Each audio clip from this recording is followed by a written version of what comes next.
Jewish Christians are scattered outside of Rome after in the 40s AD. Paul knew some of them. But there was a strong Jewish community even from a very early time in Rome. What's the story of this? Well, it seems that when Paul was writing the letter to the Romans, there was probably somewhere between, it's a loose estimate, but 15,000 and 60,000 Jews in Rome. Now, the whole population of the city of Rome was probably only about 600,000 people. So on an upward estimate, there might have been 10% of the population that was Jewish. How does Christianity, how do we explain the large and extensive growth of Christianity in Rome at this early time? I'm arguing that it happens to do with the Jewish diaspora. How come there's such a large Jewish community in Rome? This is important. Well, there's a specific story to it. Back in 63 BC,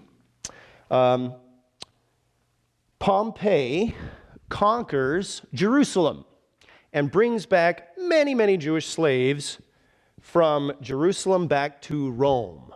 Now, in the 60s BC, we do not have the empire yet. We are working with the Roman Republic. The Roman Republic had been in place, I think, since the 5th century BC, with the end of the Roman monarchy. The earliest city of Rome was run as a city-state, so we have a series of kings, supposedly 7 kings of Rome. And then you have the Republic from the 5th century BC on. And then in the 1st century BC, you get the empire, the Roman Empire as we know it. And that takes place with Julius Caesar in 27 BC. How was Rome ruled and governed in the 60s BC, about 4 decades before, or 3 decades before the empire emerges under Julius Caesar? We have the triumvirate. The triumvirate is a Latin word that means 3 dudes, or 3 men, but you can translate that as you wish. And the 3 men were Julius Caesar, Pompey, and Crassus. These 3 were Roman generals who shared power in some sense and governed the city of Rome as a triumvirate. That's a technical term for this relationship of 3 generals. Well, Crassus dies, which leaves 2 generals, and suddenly an imbalance of power. Julius Caesar and Pompey go to war with one another. This is the Roman Civil War. And now the Jewish population is a large minority in the city of Rome. And how do you think the Jewish population responds to this sudden unrest? They side with Julius Caesar. Okay, they side with Julius Caesar because Pompey had been the person who had enslaved them and brought back tens of thousands of slaves from Jerusalem.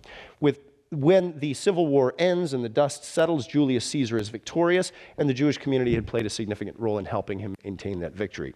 Now, Julius Caesar, in gratitude to the Jewish community, gives them all kinds of freedoms and all kinds of civil rights, the ability even to write their own laws. So this Jewish community from the 63 BC on flourishes in Rome. They do magnificently. Actually, let me show you some things very quickly. So, here we go to Rome. Don't get seasick. Did y'all take your tablets this morning so you won't get seasick? Okay, good. Here's the city of Rome. And can you see that? It is a little dark. I wish I had a giant screen. I'm sorry. Okay, this is the Tiber River. Do you see it snaking its way through the old city of Rome? This area here is the Trevestere. This is the old port city, and you can find in here, this is where the Jewish community mostly flourished. Thanks so much, Annalie. That's wonderful. So it's in this city, this part of the city here that the Jewish community is flourishing. You have some even very old, I think, 1st century synagogues that are uncovered there. And it's the port city, port side of the city. Now, down here is the Roman Forum. So this would be downtown Rome in the 1st century. Right over here, which is just across the harbor from where the Jewish community would have been. Hey, do you recognize anything yet? What's this? Yeah, there's the Colosseum right there. So this is the Colosseum. This is downtown Rome. Here we are looking at downtown Rome. This is the Roman Forum right over here. Isn't it awesome? Now, we're going to move over forward to the Roman Forum. Any of you visited the Roman Forum? A few of you have, so this is bringing back memories. These two arches of triumph here, one of them dedicated to Severus, I think the far, let me get my bearings. So this is the Arch of Severus, and this is the Arch of, did I get that right? No, excuse me, this is the Arch of Titus that commemorates the conquering of Jerusalem in 70 AD by Vespasian. There we go. That's the Arch of Titus. And then this is the Arch of Severus. And it's between these two arches. This is like the Magnificent Mile of ancient Rome. And this space that we're looking at, this is the, man, wish you could get closer. This is the space that is the epicenter of ancient Roman society. So when a general, for example, would have conquered a foreign land and they make these huge victory parades, and commentators writing on Paul's letters when they talk about we're, what is that passage? You know, we are, we are paraded, excuse me, I'm forgetting the biblical citation, I'm sorry. But generals, when they had conquered foreign lands, would make a victory parade and come through these two arches, and that was the way they would make a empire-wide announcement of some sort of military victory or something like that. I want to show you the Palatine Hill. Here we go. You know that Rome is set on 7 hills, and here is the Palatine Hill we're looking at here. This is the center. This is where the emperors were living in the first century, and this was the most expensive property in ancient Rome. Let me just show you another slide or two, and we'll be done in a moment. So here we are. Get your bearings again. This is the epicenter of the Roman Empire that spanned most of the world. Here's the Roman Forum again. Here's the Colosseum. What's this over here? Does anybody know? That is the Circus Maximus. It's the very largest, quote-unquote, circus that had been built in the Roman Empire. What's a circus? Looking at it might give you some clues. I'm sorry? Yes, it's for horse races, for chariot races, and you can see it looks a whole lot like a racetrack, and that's exactly what it was. Very largest of its kind built there, and you can still visit it today in downtown Rome. So anyway, here is Rome. Here's a reproduction of what Rome actually looks like today. Here's the old port. Here's the downtown area, and you have to imagine that the Jewish community is there, thriving in the first century, and having a very large population.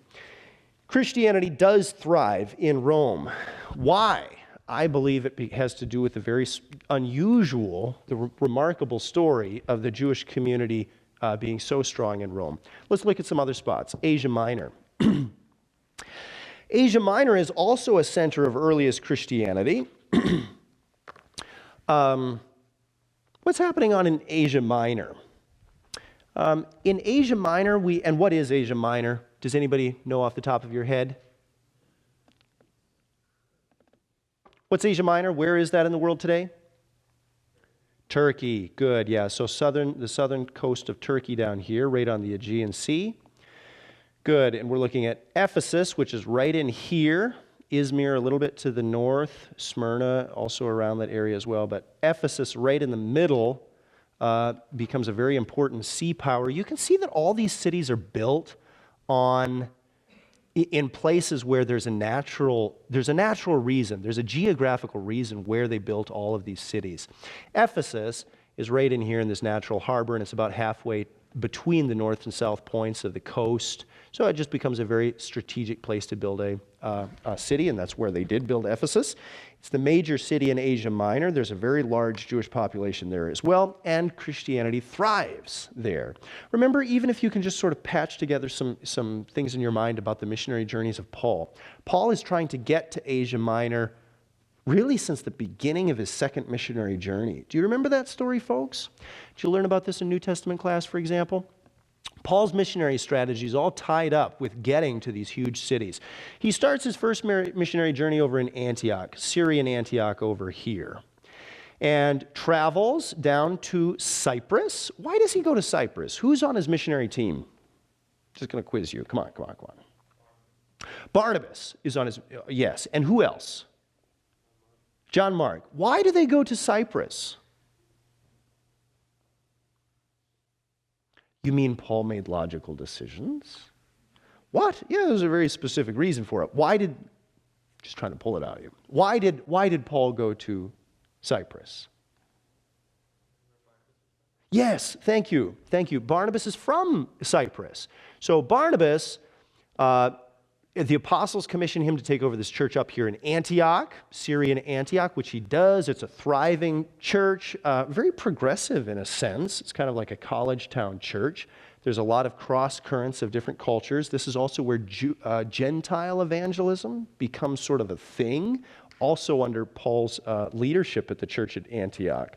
But Barnabas is appointed, but he's the person that the apostles trust. They appoint him to take over this thriving ministry in Antioch. And the first thing that Barnabas does as he's starting this ministry is he writes to Paul and tries to get Paul's attention and help him to come over and maintain this ministry in Antioch. Paul is doing ministry up here in Tarsus, which is the provinces of Cilicia, and he's up here in Cilicia and also part of Syria. Paul goes on this missionary journey. They go down to Cyprus. They don't stay in Cyprus, however. Paul down here on the south coast makes a very famous convert. Do you remember his name there in Acts 13? Paulus Sergius. It even seems to be that this is possibly the convert whose name Paul the Apostle takes himself. All through the narrative up in Acts, you read all the way through, Saul is his name. Paul the Apostle is known as Saul up into Acts 13. After this local potentate converts, and his name is Paulus Sergius, Paul the Apostle takes that name Paul, which means little in Latin. He may have been a small person, but it seems to be that he takes the name of this important convert. After that, too, Luke describes the narrative differently. It had been that Barnabas was leading the missionary team. Now, if you follow in the narrative in Acts there, the whole narrative shifts. And now it's Paul and his associates are traveling. Paul takes on a new leadership role after the success of the mission here in Cyprus. They do something really daring. They go up to Phrygia. This was probably not part of the original plan for Paul's first missionary journey. And what happens dramatically then? Anybody remember the story well enough to know? John Mark breaks. And so he breaks from the group, travels probably back to Jerusalem, although we don't know his itinerary after that. Paul goes up here into Galatia, eventually is going to get stoned outside of Lystra, and is going to have to beat a hasty retreat, probably for medical reasons, back to Antioch. Their mission takes a quick turn. And there you can read about at the end of Acts 14. Second missionary journey, this is after Acts 15, after the Jerusalem Council and after the apostles have decided that one does not need to be Jewish in order to be Christian, that these are separate identities. After Acts 15, what happens? Beginning of Acts 16, Paul is on his way up to, what is he trying to do? Well, first of all, on Paul's itinerary is he's revisiting Galatia, because that's where he left off with his missionary work. So he returns to Galatia. In between, he had probably written Galatians, the book that we have in our New Testaments. That's very probably the first epistle that Paul writes. And then after that, Paul is a little bit listless. He doesn't exactly know what he's doing after that. And it's strange to see such a great apostle experience what we all experience so often in our ministries, and that is the sort of lostness. What am I supposed to be doing? So he wants to get to Asia. Do you remember that in Acts 16? But the Holy Spirit forbids him. Now, Asia Minor, that's code for Ephesus, right? Asia Minor is the province name. Ephesus is the city name. So, and this is, if you're putting together the narratives, sort of stacking together the information that we have in Paul's epistles, and then putting that up against Luke's account in the book of Acts, one of the things that you need to do to synchronize those documents is figure out, are we talking about the province name? Are we talking about the city name? Because they'll go back and forth. And for us who are not necessarily perfectly fluent with Roman geography, that can be confusing, referring to the state, as it were, or to the city. It's like if you got two narratives and they're always referring to like Eastern Washington or Spokane. Is that the same place? Those things can be confusing to outsiders. Paul is trying to get to Asia, that's Ephesus, but the Holy Spirit forbids him. Then he wants to go north. The Holy Spirit forbids him again, so he goes out here to Troas, this little port town in the middle of nowhere. He's lost. Nothing good's happening in his life, except he meets Luke and gets a Macedonian vision, which is pretty awesome and changes Paul's life forever. But if you visited Troas, which I've done, it's pretty amazing. There's not much of an archaeological site there. There never was much there. So in my imagination, it's like Paul pulls up to this, like little hodunk town, puts his little car in park, walks out to this like mom and pop pub and finds Luke. That's the way in my imagination that this plays out. Anyway, there really wasn't much going on in Troas, but the Holy Spirit had cut off all other options, so Paul does meet. He finds his team, actually. He's found Timothy. He picks up Timothy here, who had probably observed him being stoned during the crash conclusion of his first missionary journey. He picks up Luke here in Troas, and he's building his team. So it's one of the things that very encourages me. If you find yourself in a Troas sort of state, maybe God's building your team. Okay, he gets this Macedonian call. It hadn't occurred to Paul to go over to what we call Europe. The Macedonia here is in the north, and so he goes over to Neapolis, and then Philippi, Berea, and so on, and begins this tour of the Aegean. Now, these communities here, as Paul experiences this, and as we have the narrative in Acts, it doesn't seem as though Christianity had arrived in these places. Christianity was in Rome. It's not necessarily here. Paul does seem to have been doing pioneering evangelistic work here as he comes down the southern coast. So had Christianity reached these places in the 50s AD? Not in a way that Paul was able to much discover. He seems to be breaking very much new ground. Ultimately, he's going to settle down here in Corinth. He has sort of a traumatic visit through Athens. He doesn't really enjoy that very much, and he's separated from his team, but he arrives here in Corinth and will stay there for about 18 months. Now, he goes on. He's circling around Asia. He's still trying to get to Asia. Remember, the Holy Spirit forbid him from going? Well, apparently he got permission. He got a license from the Holy Spirit to go there at the end of his third missionary journey. So he stops, second missionary journey, stops over there before heading back to Antioch for one more time. And then he comes around. His third missionary journey is almost exclusively all Paul working in Asia, in Ephesus.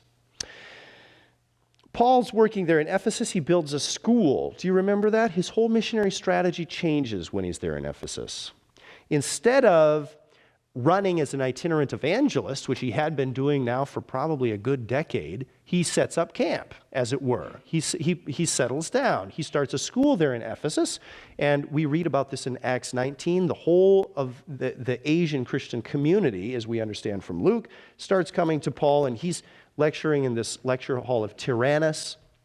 Apparently during the hot hours of the day, when no one wants to use this lecture hall, the professional philosophers would have a siesta in the middle of the day. They wouldn't work through the hot hours of the day. Paul, as a working man, was probably working in his tent shop in the mornings, I imagine. And then during the hot hours of the day when no one wanted the building, Paul is out there lecturing theology to other church leaders in Asia. Now, much of what we read about in Paul's missionary journeys in the book of Acts, they pivot around Ephesus. Paul is trying to get to Ephesus, and when he finally does, he has some of the greatest success of his whole ministry. But that's not the end of it. Who's Paul's protege? In first century Christianity, who picks up Paul's mantle, as it were?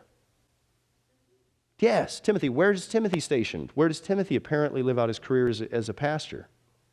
Ephesus. Where does John the Apostle end up? Remember, John the Apostle is with Mary, the mother of Jesus, at the cross. Jesus gives his mother to John's care. Where does John go? Ephesus. Near the end of his life, John is bishop in Ephesus. right? And presumably Mary is with him for the remainder of her earthly life as well. So why isn't Ephesus the center of Christianity? It almost is. Many of the stories that we know about from the New Testament of the spread of early Christianity center in one way on Ephesus. There is a robust Christian community there. It also happens to be the second largest city in the empire. So there is a very significant Christian community there. Why is it that it's such a center for earliest Christianity? I believe it has to do with the surprising the very large Jewish community there. There have been many studies on it. Asia Minor has a huge Jewish community, even from the 2nd century BC. Even from the 6th century BC. It's an extremely important space there. How about Alexandria? Alexandria is another center for earliest Christianity. Does anybody know off the top of your heads? I'm asking you lots of quiz questions today. Do any of you know off the top of your heads where Alexandria is? Great. Let's go there. Just need to find my bearings real quickly. Let's go to Egypt. So first of all, I think this is cool. By studying geography with this tool, you'll never forget where anything is. Here is Alexandria. That is a partially natural harbor, partially constructed harbor, and it makes the natural seaport for the Nile Delta. Did I already explain to you why this is called the Nile Delta? Now look at this. What's awesome about this map is if you know where to look, there's Alexandria. You'll never miss it again. If you see, you can even see the seaport, although we're hundreds of miles above the earth now. Do you know why this is called the Nile Delta? The Nile Delta, because the Greek character delta looks like a triangle. So when we say Nile Delta, we're talking about the fact that at the end of the Nile River, look at this, you can watch it snake for miles. At the end of the Nile River is this very verdant, fertile space called the Nile Delta. It's this space where the Nile breaks open and there's a natural area, there's a natural water system that brings rich supplies of water to the space, so it becomes an incredibly fertile space. Which is, by the way, why Egyptian society is one of the most stable societies through ancient history. Through even the late 2nd millennium BC, early 3rd millennium BC, we have constant, stable Egyptian civilization as compared to the rest of the world. And one of the reasons is it's this wonderful gift to the Nile, this incredibly rich and fertile space of land called the Nile Delta. It becomes the breadbasket of ancient Rome. So a good percentage, I think 30 or 40%, something like that, of the grain that feeds Rome is produced in this Nile Delta. It's the breadbasket of the Roman Empire. Now, while we're down here, I just want to show you a few other things. You all know where the pyramids are? Right here at the beginning. Yeah, they were set up now there's a reason for all these things, and once you see the reason, you'll never forget. There's Cairo in the background, see? You can see modern day Cairo here, all the skyscrapers and so on. And here the pyramids back here. The pyramids are, of course, the grave of the kings, and this is the entry point to the Nile Delta. So, here in these pyramids, they're like billboards advertising imperial power as you come into Egypt. And they're right at the beginning here of this Nile Delta. I've also discovered something amazing on this computer-generated program, and that is this. Look at this, scholars. People have been wondering for years what's inside the pyramids. Ha! They're hollow! I can't believe it. So I made this great discovery through Google Earth. Right, but you can learn a lot about geography by following this program. Okay, back open here to see the Nile Delta. Zip. So Alexandria becomes this tremendous center for earliest Christianity. Alexandria, again, you'll never forget, is this harbor space up here. It is also an intellectual center for earliest Christianity. Let me just tell you a moment about Alexandria. Well, we happen to be stopped over there. Alexandria is most famous in antiquity for what? Yeah, maybe one of the things that you first think of, the Alexandrian Library. Why? So Alexandria becomes this tremendous intellectual center in the ancient world. And as we follow out the history of early Christian theology, we're going to find out that early Christian theology is deeply shaped by the intellectual environment of Alexandria. It's kind of the Boston of its day, if you will. It's the intellectual capital of that space. For us as Americans, I think of Boston as, of course, the city of Harvard and so on, and it's an intellectual center, many other good universities there. Well, this Alexandria is that space for the ancient Roman Empire. One of the reasons why is because they can make paper there. And so it's amazing. The reason the library grows at Alexandria is multifaceted, but here's some of the reasons. First of all, it's a very wealthy city. So there's a large segment of that society that can dedicate itself to the leisure activity of learning and disseminating learning. The ancient library at Alexandria, don't think of it just as a library. It is a library, but it's more than just a library. Think of it as a museum. Or some sort of public institution that cares for a particular heritage. It does have books in it, scrolls, also some books. How many books? Estimates vary, somewhere between about 500,000 and 1 million books, something like that. So it was a very substantial library, make no mistake about it. I think our library is 15,000, is that something like that? Or 20,000 books maybe, something like that. So you do the math, but this is a very substantial library by any terms. Why does the library grow there? Well, yes, there was a tremendous wealth to the city, so there's a surplus, and people can dedicate themselves to this leisure activity of learning, but also paper is in abundant supply there. So how do you make paper in antiquity? Paper of course, comes from the papyrus reed, this reed that grows very generously here on the Nile. They had an endless supply of these papyrus reeds. You strip off the outside, it looks like a huge blade of grass, these papyrus reeds. You strip out the outside of the reed. Inside is a thin sort of bamboo-looking shoot, and like the kind that you get in a can. To show you what I think of bamboo. I actually have no idea what bamboo looks like in nature. Inside, it looks like this little reed, like when you take a can and you're making your stir fry. All right, I exposed more of myself than I wanted to you there. Do you all get the idea? It's a thin little reed, like so. There you go. And you take these reeds, which have a natural juice to them. There's a stickiness to them. So you gather these reeds, smash them all together, roll them out, and you can very easily make paper. The natural juice in the reed itself acts as sort of a glue that holds these fibers together.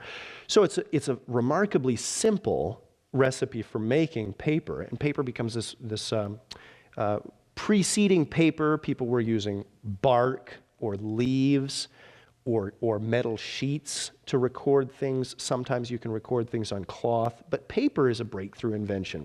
With paper, you have an abundant, relatively cheap supply of material for writing. So the library grows and grows and grows here at Alexandria, becomes by far the largest library in antiquity. It is the intellectual center of the ancient Roman Empire. And also a tremendous center for early Christianity and the early Jewish community. That should come as no surprise. There's a very strong Jewish community in Alexandria from the, I believe at least 3rd or 4th century BC. I need to check that. But from many, many years before Christianity arrives, it's a very strong Jewish community. Here, the Jewish community is probably even stronger in terms of percentage than it is in Rome. Here, probably 1/5 of the population is Jewish. So we have a very strong Jewish diaspora community here. Now, there are other spaces in the Roman Empire where Christianity thrives. There are other spaces that I need to talk about outside of the Roman Empire where Christianity thrives. And for this, we'll throw the map over here. Christianity also shows up in Mesopotamia. Now, where's Mesopotamia? Mesopotamia is the so-called land between the rivers. So here we see the Tigris and Euphrates river system. Can you see those rivers there? If I look up here, this is one of the most important river systems in the ancient world. It's called Mesopotamia, land between the two rivers. When I used to live in Oxford, I would pedal my way on my bicycle to class or whatever it is that I was doing at Wycliffe Hall, and I would go through a little space in Oxford town called Mesopotamia, which I thought was, everybody called it that. It was this land between two rivers there. Anyway, this is the real Mesopotamia.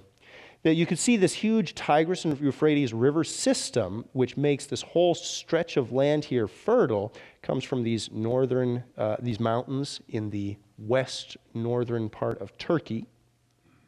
So that's the source of those rivers, and they come down here to the Arabian Gulf.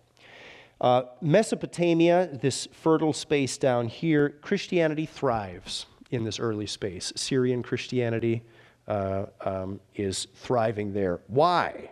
Well, again, the Jewish community has been there really since this is the beginning of the Jewish diaspora. Who is it that brings brings Judaism down to this Mesopotamian area? When do large amounts of Jews start coming to Mesopotamia? Anybody know? Yes, this is the Babylonian captivity. This is the original story of the Jewish diaspora. In the 6th century BC, Nebuchadnezzar starts bringing back large amounts of the Jewish population from Israel over here to Babylon, Mesopotamia. And Christianity in the 1st century will thrive in Mesopotamia. Why? Again, it's through the circulatory system, as it were, of the Jewish community. Christianity seems to have grown and thrived in India. Now, I don't know exactly how to process this myself. I'm still struggling to get all the details mapped. Because, and here's the problem, as far as I am aware, there is no undisputed record of Christianity in Kerala, India, until the 14th century. That's what I understand to be the case. So here we are talking about Kerala, India, the southern tip of India down here. However, there's a very strong form of Christianity, Thomas Christianity, that assures us that they've been there since antiquity and since Thomas arrived in the 50s AD. I'm not sure how to process that as a historian because I can't prove that. I can't demonstrate that. But I am comfortable saying that Christianity here in Kerala, India, how early, I'm not sure, but this represents one of the earliest, strongest Christian communities outside of the bounds of the Roman Empire, and it also reflects a space where does seem to be a Jewish community from antiquity as well. So it's a little sketchy, but you can make connections even between some of the places that Solomon is trading with and Kerala, India. It seems to be that there was a strong Jewish community there even since the very earliest Christian times and possibly before. Go ahead, please. How can we understand that that's Thomas Christianity? Okay, so the current name for this group of Christians is Thomas Christianity. So there is a strong ancient church there that goes demonstrably back several hundred years, like many hundreds of years, 600 years or whatever. And there's a claim of this community that it goes back all the way to earliest Christianity, the 1st century. That, as far as I know, is impossible to substantiate strongly. But good. Any other questions or comments?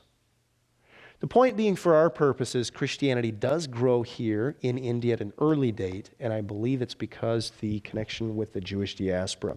Lastly, Ethiopia. Where's Ethiopia?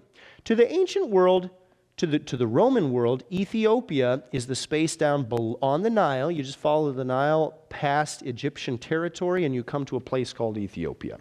So through Egyptian lands, you could see that the Nile is really this very thin band of fertile, it provides this very thin band of fertile territory.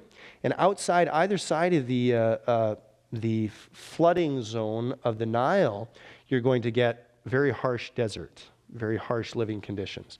So we imagine these spaces in our minds, again, by modern political geographies, because we have vehicles that can allow us to occupy almost any type of terrain, and so people are living in all kinds of different places now. But in antiquity, the definitive geographical feature here is the Nile. So here are Egyptian lands, but if you keep going up the Nile past Egyptian lands, you come to this thing called Ethiopia. Ethiopia basically means land of the black person. Ethiopian means a black person. So for the ancient Roman imagination, this is the land of dark-skinned people.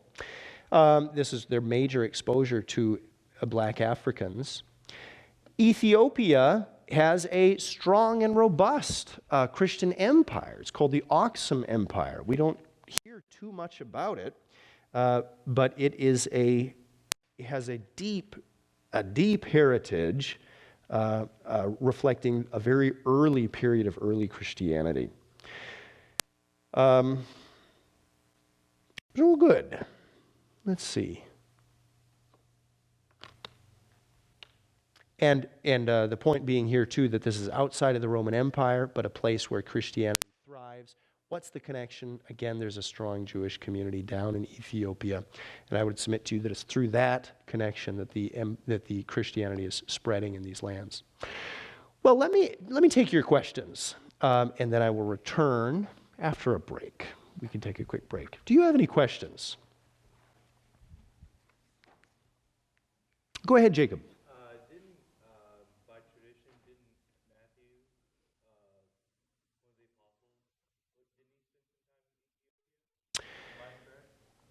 Good. So Matthew, as far as I know, there are traditions associated with the apostolic ministry, the post-canonical apostolic ministry after our documents in the New Testament stop recording things. There are traditions that associate the ministries of all the apostles with different spaces. As far as I can't remember Matthew going. John Mark goes to Alexandria. He's down here ministering. Thomas is supposed to go to India, but as far as I know, we don't actually know what that means. That's somewhere here in the Parthian Empire, okay? It could be as far as India, but that's a whole heck of a lot further than Roman consciousness extended. So if Thomas actually ended up there in India, he was an extraordinarily adventuresome person because he broke a lot of boundaries to get there. We do have a tradition of Thomas going to India, but this Parthian area is probably in what modern-day Iraq or something like that is what the Greeks understood by India. India to the Greeks is this very nebulous concept of beyond the Roman boundaries here to the south, the east, and that's kind of what they think of as India. Paul and Peter, of course, end up in Rome.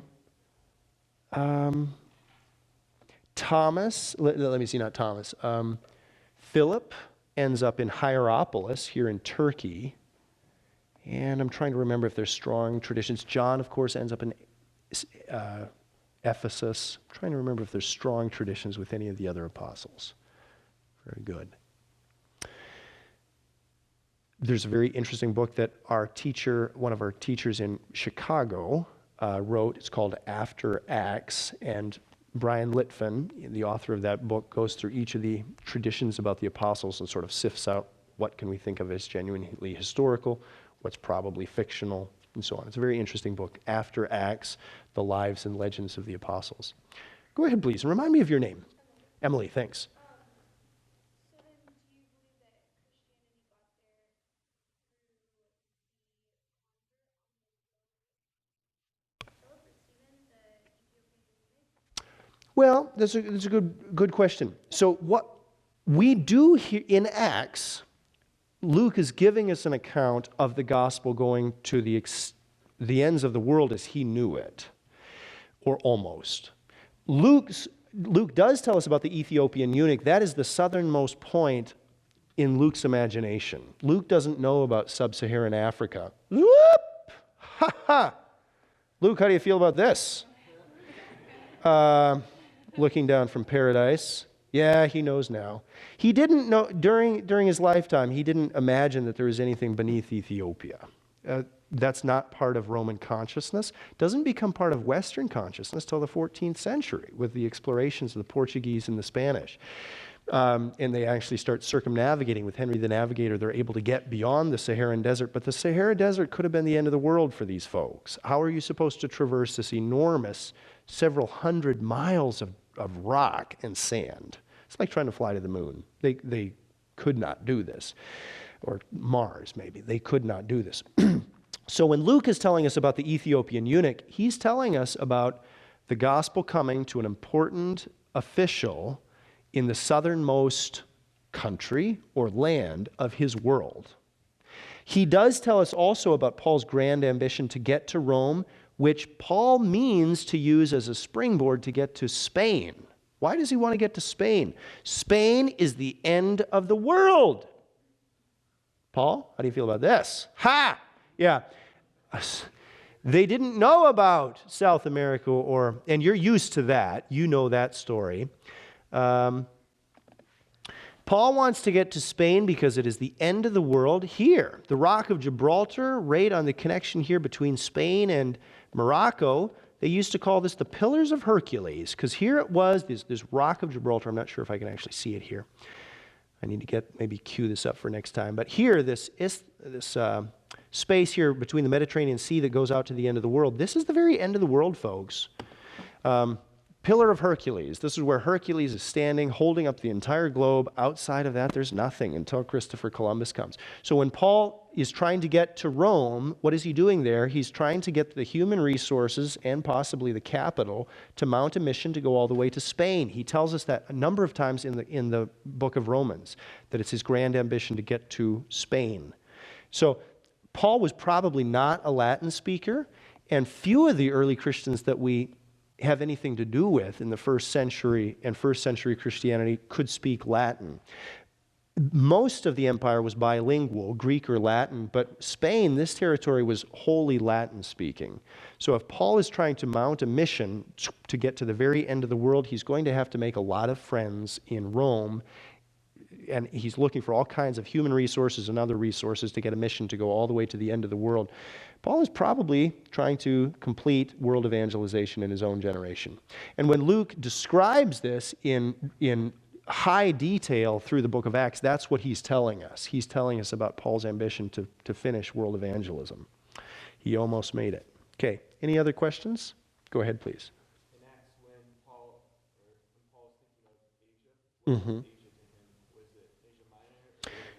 Good. Yes, Asia is a province name, so there were, I forget how many provinces, 20-some provinces in the Roman... No, more than that. Forgive me, I think 40-some, but I need to check. Province names.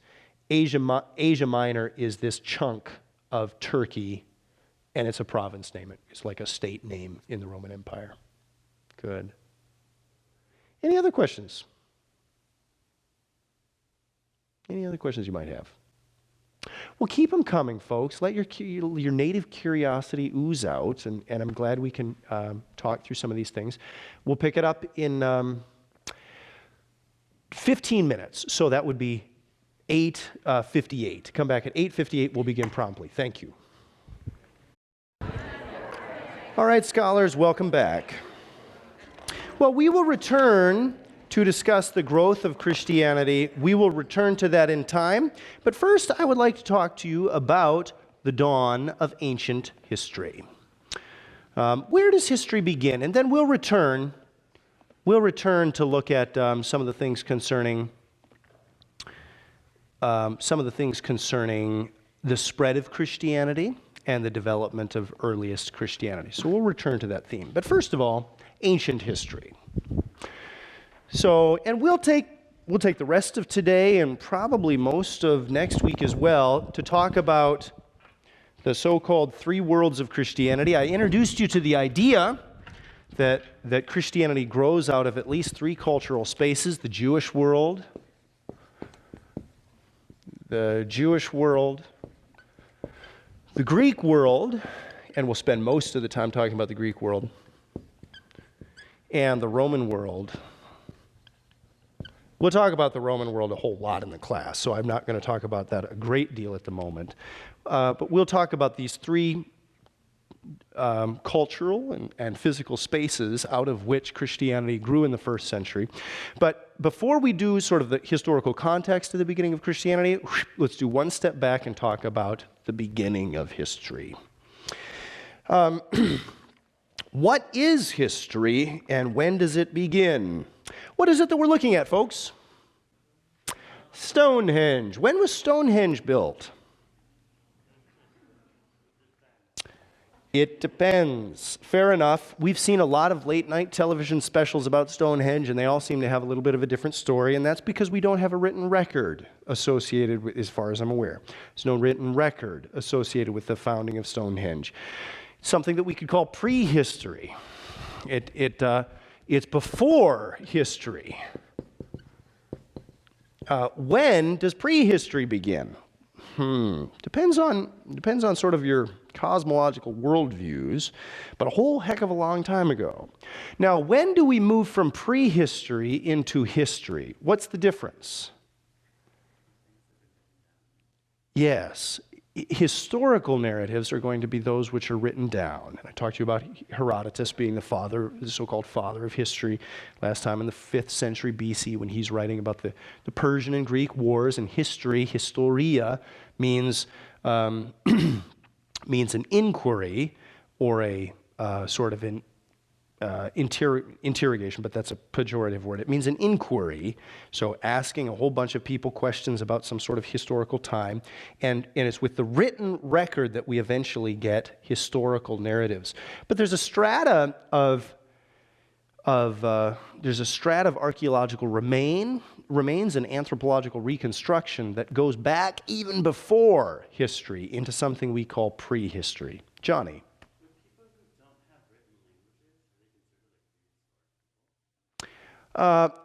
Not today, because there's written records, but yes, that happens even in relatively recent times, as like 2,000 years ago. For speaking as an English-speaking person, English and Germanic peoples, what is the first history that we have, for example, of Germanic peoples? We have written records by Tacitus and a few others as Roman historians writing about these barbarians to the north of their empire. Those are some of the earliest records that we have about the Germanic tribes. So yes, I mean, my people back far enough were these, I suppose you could speak of a prehistoric strata in their history, but yes, there's this clear beginning of when we have historical records for these people. Good, Johnny. What am I looking at? A cave painting. Yes, this is one of the iconic forms of prehistory. This is from a cave in southern France, I believe, in Lascaux, France. Some of the most famous cave paintings in the world. Quite articulate, really. There's a lot of emotion expressed by that cow, isn't there? There's a lot of there's feeling for that cow. There's it's a pretty sophisticated piece of art, and this is from when we don't know. Some would probably tell you 40,000 years ago. Some would tell you 5,000 years ago. It's prehistorical. We don't have a specific record, so it becomes very difficult with certainty to nail down exactly when this happens. What is this? This is another very famous prehistorical artifact discovered in Vogelhat, Germany. It's discovered also in a cave. It's only about 4 centimeters long. It's a tiny little piece, so about 2 inches long, but it is a trinket describing clearly a woolly mammoth made of a woolly mammoth's tusk. So when did this come about? We have no idea. When we're talking about prehistory, we're going to be at a loss to know exactly when this begins, but we can describe the circumstances that lead to history. So let's work back. What is it? I'm going to draw a chain with you. What is it? And eventually we'll get to prehistory. Let's connect the logical steps between history and prehistory. And this is an imaginative exercise. I'm going to ask for your response. What is it that we need to get history? That is, a written historical record? We do need language. What else do we need? What are the prerequisites for history? Language is one of them. When does language begin in human history? That really even stumps the anthropologists. So even those who study archaeology and would put great weight on the significance of an archaeological reconstruction of human history, we really have no clue when language comes about because it doesn't leave a record. So we really have almost no access from any philosophical or scientific point of view to guess when language comes about. From a Christian worldview, God speaks creation into being, and people are speaking back to God immediately. So from a Christian world point of view, and as the Bible reconstructs history, language is something that people had from the beginning. But in an evolutionary anthropological mindset, when does language come about? We have almost no tools to try to answer that question. I like the philosopher who said that language is a disease that we caught from some sort of alien. All right? It's sort of this disease that has infected humanity and spread. Well, I think God gave us language, and that's part of our created, what it means to be created in God's image, that we process things that way. But scientifically, we're at a loss to know when language comes about. What are the other prerequisites to history? What do we need to make a historical record come about? Go ahead, Joy. We do need writing materials. Yep, and if we go back before paper, we find bark and wood and metal sheets and these sorts of things. People are, using bronze and iron way back in the 2nd and 3rd millennium BC.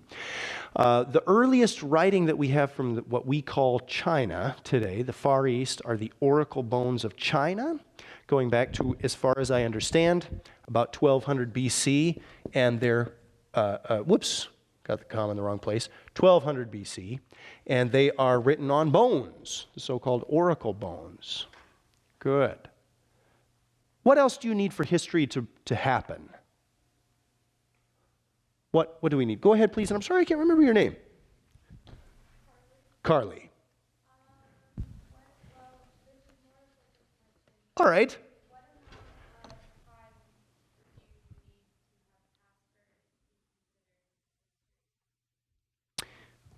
I don't think there's a necessary passing of time. History can be written over a small period of time, over a very long period of time. Am I understanding your question? I suppose any record about the past becomes history from your point of view. Now, okay, fair enough, Carly. There are media types that we don't consider history. Your email account. You're generating dozens of emails a day, probably. I pity you. We're all stuck in this. I mean, right, people are going to look back as this is some sort of heinous thing about modern society, but we're all chained to our computers writing emails all day. To somebody in the future, that will be of value and they'll consider it a historical record. To us, it's just communication. And the same applies back in history as well. What we prize as precious and rare historical records at the time was probably just mundane communication. Just everyday transactions and business. Yeah, good. What do we need for history to take place? For history to emerge? Go ahead. Kind of going along the same direction that you would have something to write about in terms of events. Good. There has to be.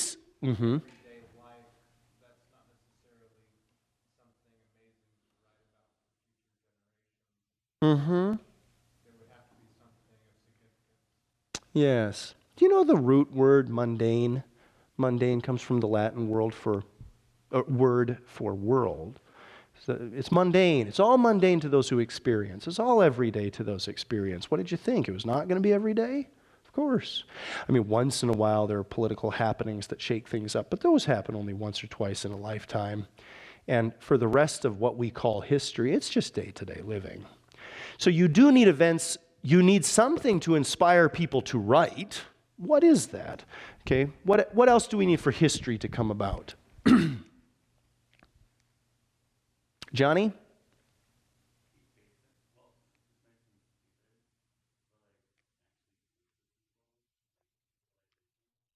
You need civilization. Yes. Thanks, Johnny. I'm going to paraphrase that into a way that I'm comfortable. I'm conscious of the fact that I'm changing your language just slightly, but let me do it if you would. You need an empire for history to come about. The history as a form of written records emerges when you have a broad network, a big civilization. I think civilization was your word. You have a spread civilization where one part is trying to communicate with the other part. And that's what generates written records that will eventually become historical narratives. When you're all living in a very close space, you simply talk to each other. And so there's no need for records. It's only when you start managing this broader geographical space that you need telecommunication. Written record is the original telecommunication, and it's the record of that telecommunication coming from the Greek word, of course, long-distance communication. The record of that becomes historical narrative, and that's when we first start understanding that there's a record in place. What is it that you need for an empire?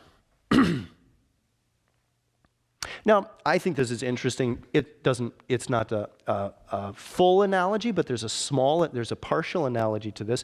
When does Paul start writing letters? What motivates the Apostle Paul to start writing letters, which eventually become our canonical New Testament?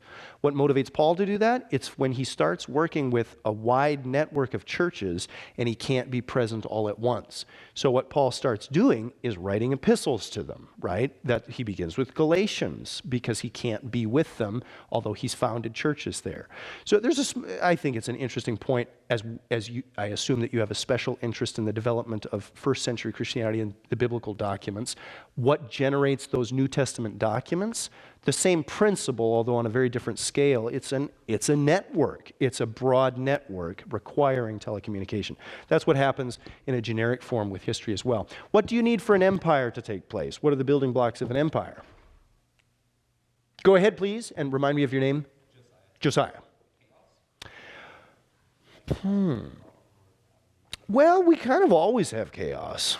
So I'm not sure if that's a steady state. Yep, go ahead, please.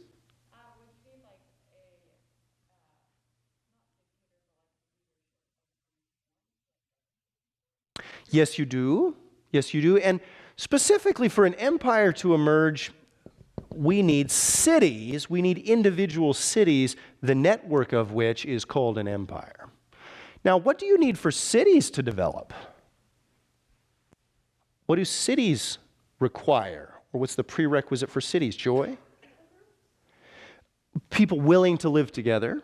I suppose so. Again, there's no way to document that. So while that's true, you have to have a group of people who trust one another well enough to live in a small space.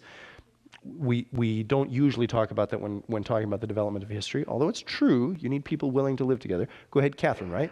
Yep. Hey, we need food. We need agriculture.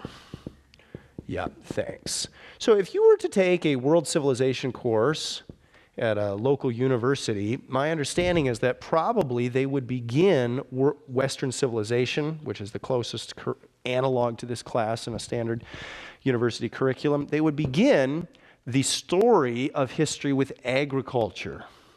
Agriculture is required for the development of cities. Now, why? Well, for this very simple reason that a city by definition is a space so compact that people can't grow their own food. Right? Imagine if you were required, so Moody Bible Institute put out a new requirement in the SLG, and that was that for your spiritual development, you were required to grow your own food at your house. Yeah. Besides the fact that there would be a mass exit, live that experiment for a moment. What would you do? How would you try to grow your own food in your own space? Boy, that would require a whole new skill set. I mean, you'd get chickens, you'd get some fruit trees, and you could supplement your diet on a city lot, but by definition, it's not going to be possible to grow the amount of food that you consume in your house in the space you live. That's what a city is. A city is a place where there's such a compact zone where you have people living that it requires a very delicate and sophisticated infrastructure. That's also where you get the growth of economies, right? money. You get the exchange of money. In an agrarian society, you don't need money so much. I'll trade you 3 chickens for your goat, and we'll be happy. And we swap. Or I'll bring crops. I'll barter. But in a city, you have to have a working economy because you have such a wide spread of goods that are being exchanged. These principles are the same for ancient civilizations as well, as they gathered in compact spaces. So this is the chain, as it were, of how we get the development of history. Where does history emerge? For the beginning of history, where does it take place? On the so-called Fertile Crescent. Now, you've taken a biblical didn't you take a Between the Testaments class, intertestamental period class, or in your New Testament or Old Testament class, you probably talked about intertestamental periods. What's the Fertile Crescent? What's the Fertile Crescent? It's this space. What am I looking at? This is the very beginning place of civilizations, as far as we can tell. Now, in recent historiography, there have been some very interesting competitors to this. People are increasingly looking to the Indus Valley in Southeast Asia, Southwest Asia, excuse me, looking to the Indus Valley as a space for another possible space for the cradle of civilization. But as far as we still know, and as far as I can tell, this is indeed where the earliest historical records are. We just have a mass of historical records in this space in the 3rd and 4th millennium BC. And as far as I'm aware, there's no genuine competitor to that narrative being the beginning place of history, although I'm still interested in the theories that are coming out challenging this consensus. The Fertile Crescent, it's called the Fertile Crescent. It's called the Fertile Crescent because, well, it looks like a croissant. It's shaped like a round breakfast sandwich. All right. It's called fertile because it's green. You can grow food there. Israel, by the way, is in the very middle of the Fertile Crescent. And we think of the Fertile Crescent as representing this basic moon-shaped disc, but it plays out in antiquity as a band. You might as well think of this ancient space as like a big Band-Aid or something like that, because although it bows, according to our geography, the way the people experience it is simply linear. If you're going from one space to the other, you have one option on how to get there, the roads that go in this direction as a band. Israel, for whatever reason, in God's amazing providence, happens to be in the middle of this mess of ancient civilization. They're right in the middle of it. And remember when that's why they keep getting trampled up and down. It's like civilizations as they run back and forth. In Egypt, you have this wonderful, very stable society here. Of course, they have the blessing of the Nile and great food supply. Egypt on the one end of the empire, and then Mesopotamia over here, the land between the rivers on the other, and they're fighting back and forth all through the 4th millennium BC. And this little stretch of land, Israel, is going to be in the middle of it all, and God puts his people there for whatever reason. We look today, too, as saying, aha, that's interesting. Israel happens to be in the middle of the continents of the old world. It's really in the crossroads of Africa and Asia and Europe. That's interesting to us too. But for the ancient world, which is a much smaller microcosm of this larger continent, these 3 continents that we know and think of today, we think in continents, not in Fertile Crescent. This is the ancient world. And Israel's going to be in the middle of it. Do you remember the Battle of Carchemish? Did you hear about the Battle of Carchemish? The Battle of Carchemish is a very decisive victory when Pharaoh Necho is conquered. So the 2 superpowers of the world would happen to be on the 2 ends of the Fertile Crescent. You've got Egypt, you've got Babylon. These are the 2 superpowers in the ancient world. They go head-to-head at the Battle of Carchemish. Where do they fight? At Carchemish, which is up here, at the sort of the beginning of the beginning of this Tigris-Euphrates river system. We're looking back now on the Fertile Crescent, back at that direction. Why did they meet at Carchemish? Why did they meet up here so far to the north? Why didn't they just go this way? It would have been a whole lot faster. Why didn't the king of Babylon just drive his troops across the Arabian desert? They would have got about 100 miles in and ran out of water and been done, right? So you can't travel straight across, which is why I'm explaining to you that the ancient peoples experience this as a linear scape. It's a Band-Aid shaped world that you're occupying. connected by waterways on a thin set of roads. Now, let's go to Mesopotamia. Mesopotamia, and actually I'm going to take you there first on Google Earth and we'll zip on Google. So I'm going to go over to here. This is Mesopotamia, the land between the rivers.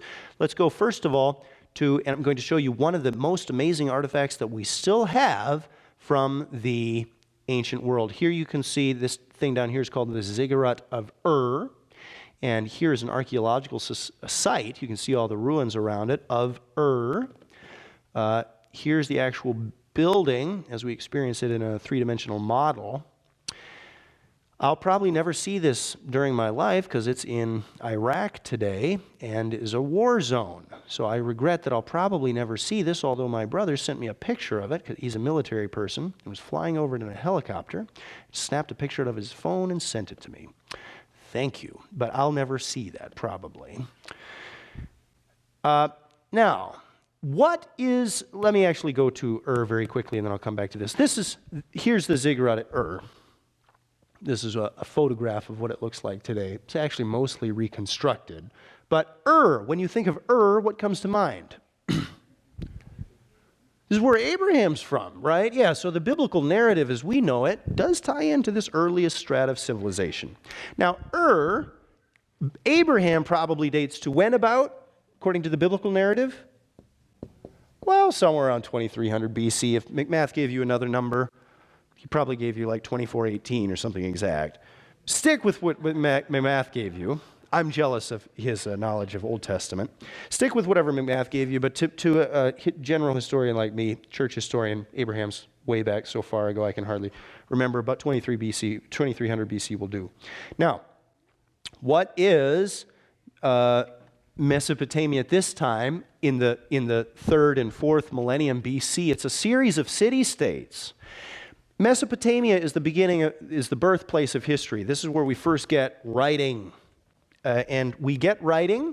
There's Ur. You can see in the very bottom part of the map. Here's Ur, one of the most southern cities there. In this oops, my cursor's not showing up, but very bottom red circle, Ur. You can see it there next to Eridu.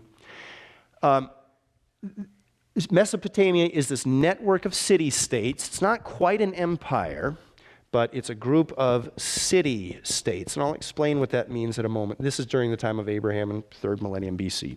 Now, we get writing for the first time in Mesopotamia, and this is what it looks like. It's cuneiform. In Old Testament class, did you probably talk about cuneiform? What is cuneiform? Cuneiform is this is a little clay tablet. This is the way that literature looks back in the 4th millennium BC. It dates, very earliest cuneiform tablets date to about 3400 BC, and this is when history begins, about 3400 BC. Earlier than that, we're talking about a prehistorical record.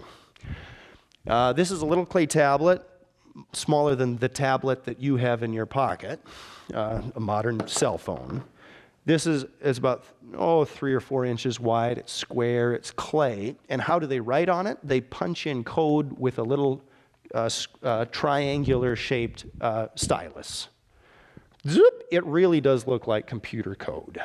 Okay, like remember, I was at a museum 2 years ago maybe in Amsterdam, and they had an exhibit of the development of computer technology, which I just found totally fascinating. And I do see some parallel with the development of earliest writing and the earliest computer code. There is some sort of haunting familiarity there. I was looking at these different computers in Amsterdam at this exhibit, and you go back to about the 60s, and computers are developed in the 40s, and then through the computers during the 40s and 50s are these warehouse-sized machines that can only do some of the functions that your most basic calculator can do, right? So, but then through the 50s and 60s, eventually by the 60s, 2 decades later, these computers become machines that businesses can afford. It's like IBM, International Business Machines. You have companies buying machines that have specialized features. And remember, you program these things back in the 40s with like punch cards that you run through the machines. Apparently, my brother is a computer scientist. He tells me that the reason why we speak of bugs in computer programs is because actually if you got an insect or some sort of deformity in one of these punch card tapes that you're running through your computers, you'd have a glitch in the program. So it's literally a bug in the programming. Well, when I look at cuneiform, I think I'm looking at something very similar. It feels primitive, feels technological, feels like innovative, and does not feel anything like the novel that you read at the beach. But this is earliest writing. What are people talking about in the very earliest writing that we have? What are the conversations like? They are basically business receipts. Like when you go to the store and you buy chewing gum or whatever it is that you're buying at the store, and the cashier hands you a receipt afterwards, that's kind of the type of communication that's taking place here. You do get literature eventually. The majority of the early cuneiform writing that we have is record of business transactions, purchases, sales, deeds, this sort of thing. I was at another museum exhibit that I found very inspiring in Berlin, and it was about the development of the history of writing. You come into the exhibit, and there's on the wall, stapled, simply receipts, a whole wall full of receipts stapled on the wall. The point of the exhibit creators were this is what earliest writing is. It's a series of records of purchases and sales. Now, when do you need that? You only need that when you have an empire or when you have very large cities. When you're trying to define property rights across big geographical spaces. That's what motivates this breakthrough in writing. God didn't give us writing. God may have given us speech. It seems that God gives us speech from the biblical record, but God didn't give humanity writing. There's no record of that in the biblical account. Writing is something that humans created, as far as we can tell, and it's an invention that develops in a particular point in time for a particular set of reasons. We're trying to keep track of business documents. It's the computer of its time. And it changes the world. Okay. The other thing that we need to know about cuneiform is that once the system is in place, and once people have this system, then then the idea catches. Other people start copying the technology. So you'll start to get other forms of writing in Ugaritic, Akkadian, and it spreads out to other Semitic languages and grows from there. And eventually you're going to get the Phoenicians who develop pretty much the alphabet for any modern language, any modern Western language. The Phoenicians will develop that probably in the 800 BC era. Well, that's not too long ago, folks, right? 3 generations to 100 years, that's only like 60 or 70 generations ago. That's not that long ago that the alphabets were created, okay? Did I do the math rightly? It's only several dozen generations back, right? Or you do the math. It's not that long ago.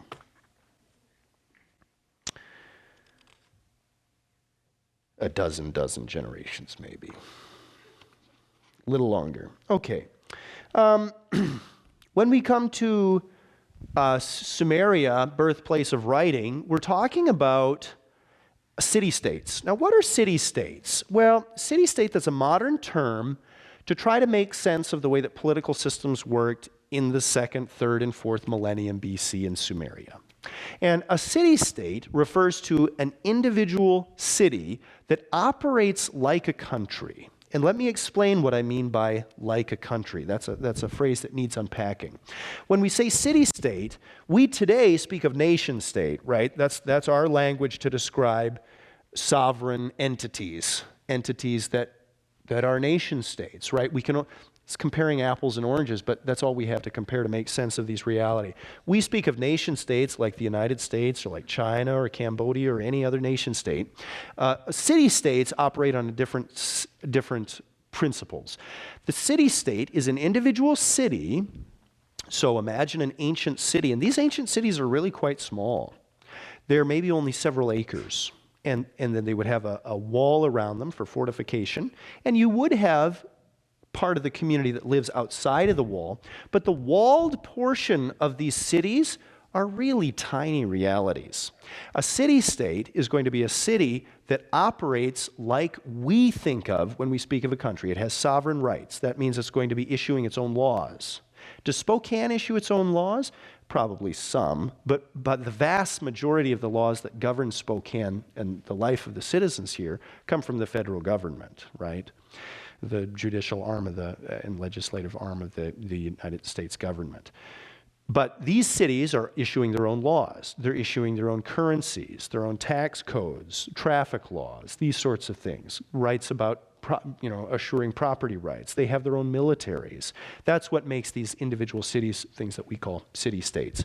And ancient Sumer is a group of city-states. Eventually, they'll be brought into an empire. The earliest empires are from the, let me check, I think 1900 BCs. Let me see if I've got that right. No! The earliest empire is by Sargon of Akkad. And there you can hear Akkad. Akkad is one of these cities here in Sumeria. That's where we get Akkadian, the one of the early Proto-Hebraic languages that you might learn if you really want to become a Hebrew scholar. Sargon of Akkad dates to about the 2300 BCs as well, so approximate contemporary of Abraham. And let me get his name here for you. Sargon of Akkad is the earliest empire builder that we have. He unites these nation states into a single empire. And what's the difference there? The difference that is, instead of each of these city-states being autonomous, issuing its own laws, creating its own currency, etc., having its own military, suddenly, and this is the genius of the idea of the empire, you collapse all of those cities under one governmental system.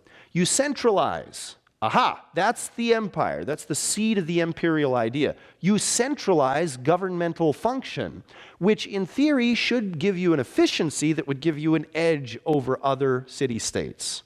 So suddenly you just mint all the currency in one location and have one staff to navigate that. And that's simpler. You're saving a lot of resources. And the extent of the currency and its use also allows for greater trade. You have one set of laws that are supposed to govern a larger space, and these empires become very efficient. You have in this 18th century BC, so this is about the 1750s. We're fast forwarding. We just skipped 4 centuries right there. The 1750s to about 1800 BC to 1750 BC. So this is at the end of Hammurabi's reign, but you have a very prominent king in Babylon, which is again one of these city-states here. A king in Babylon who unites a broad region under his laws. You have Hammurabi. Hammurabi, let me get that name on the board for you.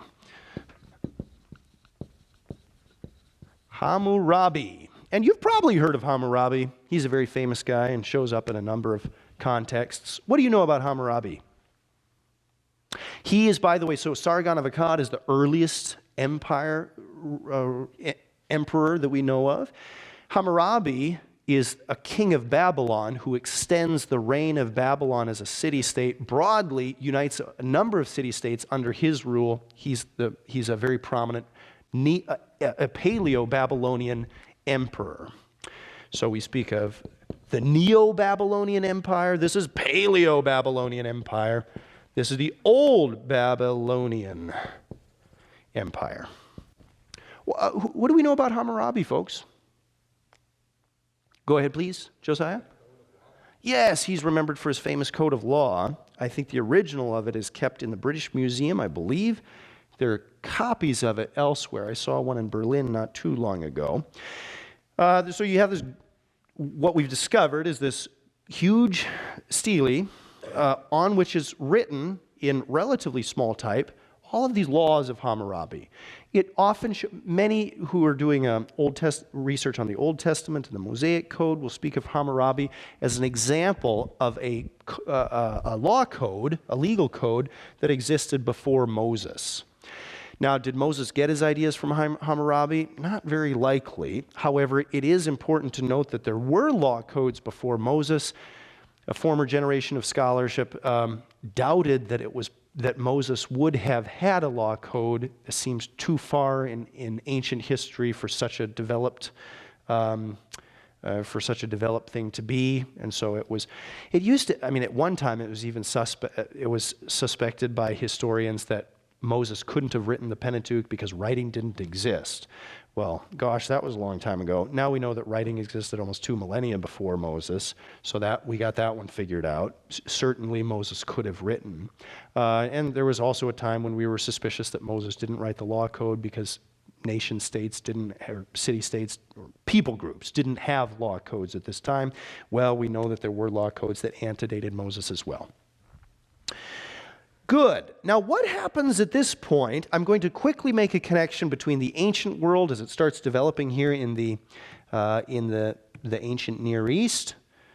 Here are some of the empires. By the way, I've taken this from Wikipedia, so I need to thank Wikipedia for this. But this green area here is the ancient Akkadian Empire, and so you can see that these empires that grow up even in the third millennium BC, start gobbling up substantial portions of the so-called Fertile Crescent. So when we're talking about the Fertile Crescent again, this is the ancient world. And when we speak of an empire, the Paleo-Babylonian Empire, when we speak of these empires, they're gobbling up substantial parts of this Fertile Crescent back and forth. Now I'm going to make a connection quickly to Greek culture, and I'm going to take you over to Greek civilization, which will drive us quite a bit from this space here. Greek civilization is the very earliest strata that we have of Western civilization. And since that's the proper subject of our class, I'm going to pull us from the ancient world to the Western world, and I'm going to go back to the earliest strata that we have of Western civilization. But before we leave antiquity, well, we're not leaving antiquity, but we're leaving ancient Near East. Do you have any questions? Any questions at all?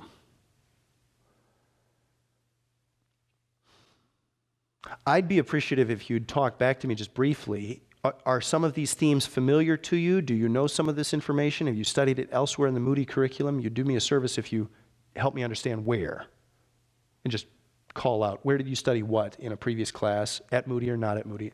Elizabeth? At my Christian school, I grew up in Oh, sweet. A whole semester, maybe. like a year. A whole year. It's like we did a year of it in junior high and then 2 years of it in high school. How wonderful. Thanks, Elizabeth. Any other feedback you're willing to give me back in the blue shirt? And please remind me of your name, I'm sorry. Kari. Sweet. Great. Thank you for the feedback. Go ahead, please. Public high school freshman year, world history class we started with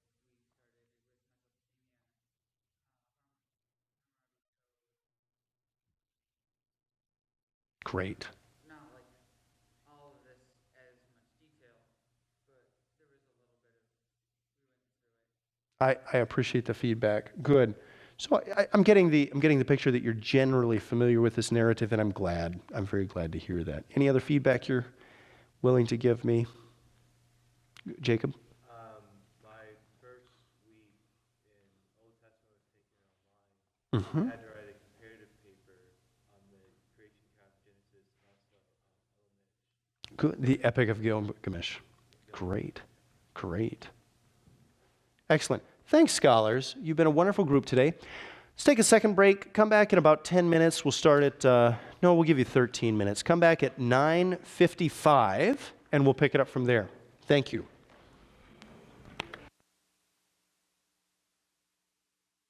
Well, let's return to the context for earliest Christianity, and we're going to continue to paint with some fairly broad brush strokes, not quite as broad. And I'd like to inform you a little bit about the beginning of Western civilization, and that will take us into the Greek world. The Greek world is going to be the earliest, the oldest Western civilization from the area that we think of when we think of Europe. It's going to take us to a strata of Greek history. And there is a possible connection between the Near East and between earliest Grecian civilization. I'll try to make that explicit. But it's a pretty loose connection. I think Will Durant, in 1939, speaks of the Minoan civilization, that is the earliest known Greek civilization, is the first link in the European chain. So how do we connect European or Western history to this older, ancient Near Eastern history? Through the Minoans. Aha! Through the Minoans, the earliest Greek civilization. Now, actually, let me go back one step further. We have this Cycladic civilization, which is earlier yet than Minoan civilization. Now we're going to get here, but let me step back a moment. The Cycladic islands are these islands here in the Aegean Sea. So what are we looking at? This here is Turkey. This here is Greece. This is the Aegean Sea. It's of course, part of the Mediterranean Sea. It's very obviously, it's just this middle section of the Mediterranean Sea, but it does take on its own characteristic in Greek and life in Greek history. And because Crete is down here in the bottom, and this Aegean Sea is full of islands, it does sort of have its own life and is part of Greek civilization. Now, through these islands, we have the development of the so-called Cycladic civilization. What is the Cycladic civilization? It's this. They don't leave writing, so we don't really know much about them. It's a prehistorical Western civilization, but they were island people, and they leave some pretty awesome statues. If you like the statues on Easter Island, of course, they're enormous versions, but they look very similar. The statues that we have, the statuary that we have from Cycladic civilization, sort of very flat, tall, thin human forms with a completely flat face, a long nose. It has a very distinctive artistic style, and you can find statues of men and women statues all across these islands. And archaeologists have pooled these statues and developed what we can know about Cycladic civilization. That's going to be the very earliest form of Greek civilization. But the Minoans are the first people that develop any sort of writing and that we have any sort of connection with to the rest of Greek mythology. Here's the story of the Minoans. Now, as we'll discover with this reconstruction of some of these very early narratives, I think it's very important to understand that we are reconstructing a narrative based on a very particular set of discoveries.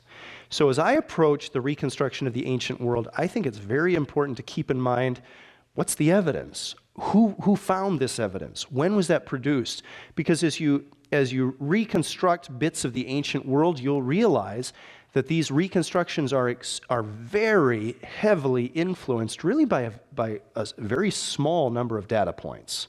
But somebody at some time made a very important discovery, and then we reconstructed this whole world based on it, okay? That's what's happening with these early reconstructions. And that means that they're not very stable, these reconstructions. Every generation, they change a bit. So you read textbooks back from the 60s or the 30s, and you'll find that people had pretty different ideas about ancient civilizations. Our vision of ancient civilization is not super stable. It's in flux.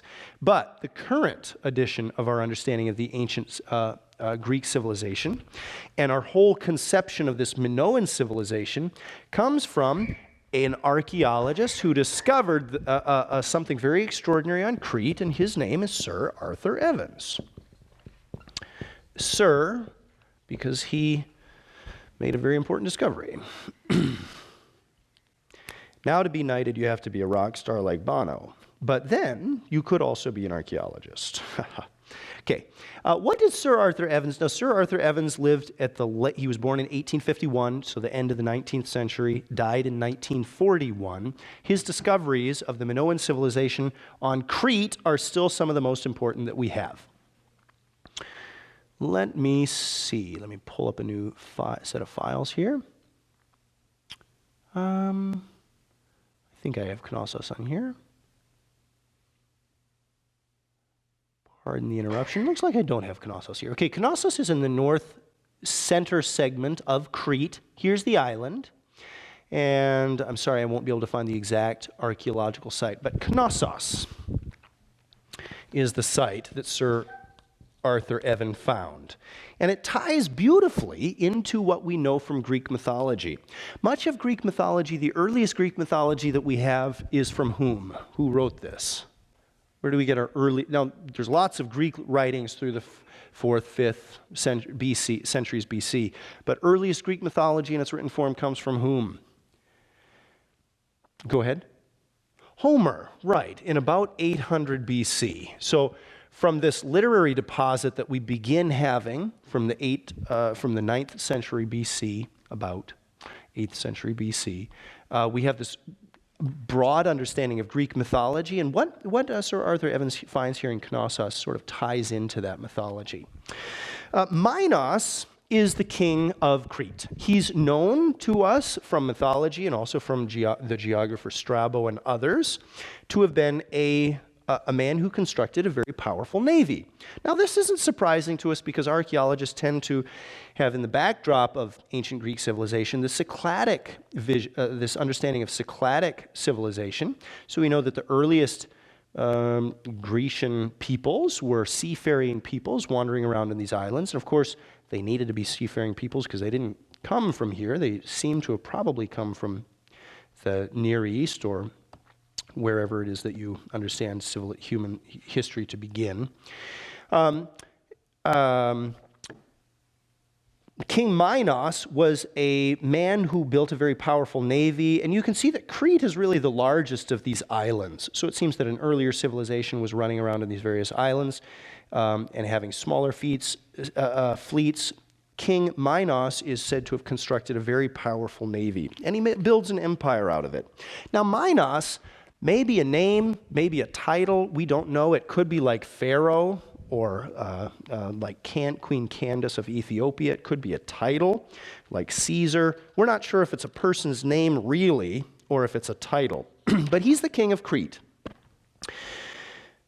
I think it's very interesting that, okay, now we're at a very particular moment in the development of history, and that's right at this point where these figures start walking off the pages of myth and legend and start becoming to us historical figures. It's a whole strata of ancient civilization. Here we see it in King Minos. Is he mythological purely, or is he also a historical figure? I'll show you why that's a real problem for historians. But other civilizations in the ancient world also have this very thin strata where we also have sort of legend walking into the pages of what we call history. King Menes in Egypt is possibly a historical pharaoh. We don't know, but he unites Upper and Lower Egypt. Why do they all have the same name? Minos, Menes. Manus is the German tribesman who, according to Tacitus, the Roman historian, is the father of